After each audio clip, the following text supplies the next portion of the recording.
आप देख रहे हैं डीएनए लाइव। हमारे चैनल से जुड़ने के लिए चैनल को सब्सक्राइब करें और आपके विचार कमेंट। डीएनए लाइव के लिए खबर रामनगरी अयोध्या से। रामनगरी में भारत का पाकिस्तान से जीतने की खुशी संतों ने एक दूसरे को मिठाई खिला के बनाई।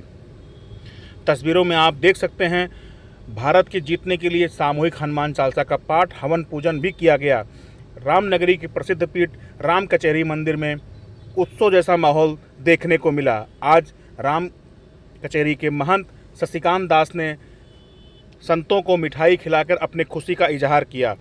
देखिए क्या कुछ कहा महंत शशिकांत दास ने। उनसे भारतीय खिलाड़ियों को बहुत बहुत साधुवाद और बहुत बहुत आभार, हृदय से धन्यवाद है उन सभी लोगों को। उन लोगों ने बहुत परिश्रम किया और जो एक बार स्थिति ऐसी बन चुकी थी कि भारत की अस्मिता के ऊपर बात आ गई थी, लेकिन जी जान लगा करके, जी तोड़ मेहनत करके, परिश्रम करके उन लोगों ने भारत की अस्मिता को बचाया और भारत को विजय श्री दिलाई। रही बात अनुष्ठान की, तो अनुष्ठान हम सभी लोगों ने पहले भी किया था जिस दिन एशिया कप का शुभारंभ हुआ था, और कल भी अनुष्ठान हुआ था। पूरे देश में जगह जगह लोगों ने अनुष्ठान किया, क्योंकि भारत देश और भारत की अस्मिता और भारत की प्रतिष्ठा होनी चाहिए।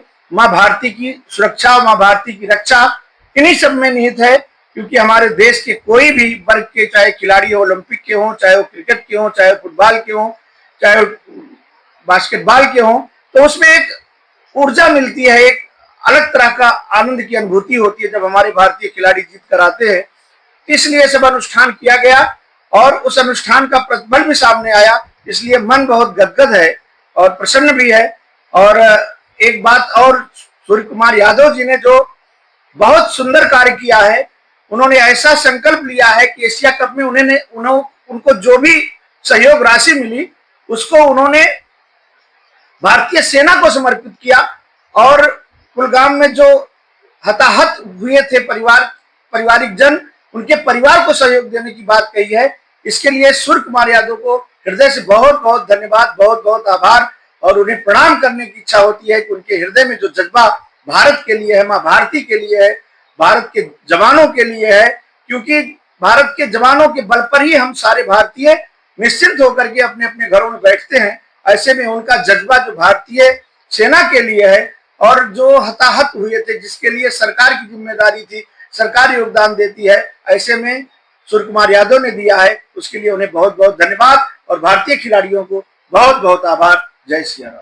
से नया भारत है, मोदी जी ने कहा ऑपरेशन सिंदूर जैसे हम जीते ऐसे, ये इसको लेकर क्या कहेंगे? अच्छी बात है, ऑपरेशन सिंदूर मोदी जी ने जीता है और भारतीय खिलाड़ी तो निरंतर ये प्रयास करते चले आ रहे हैं भारत की अस्मिता को बचाने के लिए, भारत की प्रतिष्ठा को बचाने के लिए। और जिस तरह से ऑपरेशन सिंदूर विजयी हुआ, उसी तरह से भारतीय खिलाड़ियों ने भी कल के दिन एशिया कप को प्राप्त करने के लिए जी तोड़ मेहनत की, जी जान लगा दी और जान की बाजी लगाई। और एक बात बहुत अच्छी लगी, भारतीय खिलाड़ियों ने पहले कहा था कि पाकिस्तान से एशिया कप का वो नहीं लेंगे, तो उसको उन्होंने कल भी, और ये कुचक्र रचा पाकिस्तान के लोगों ने भारतीय खिलाड़ियों को एशिया कप का वो देने के लिए, तो ये अच्छी बात नहीं थी। इसके लिए भारतीय खिलाड़ियों की भी तहे दिल से, हृदय से आभार कि उन्होंने पाकिस्तान के हाथों से कप लेना स्वीकार नहीं किया। ये अच्छी बात है, स्वीकार नहीं करना चाहिए, क्योंकि पहले उन्होंने कहा था कि हम पाकिस्तान के हाथों से कप नहीं लेंगे, और उसकी उन्होंने अच्छी तरह से रक्षा की और उनके हाथों से कप उन्होंने नहीं लिया।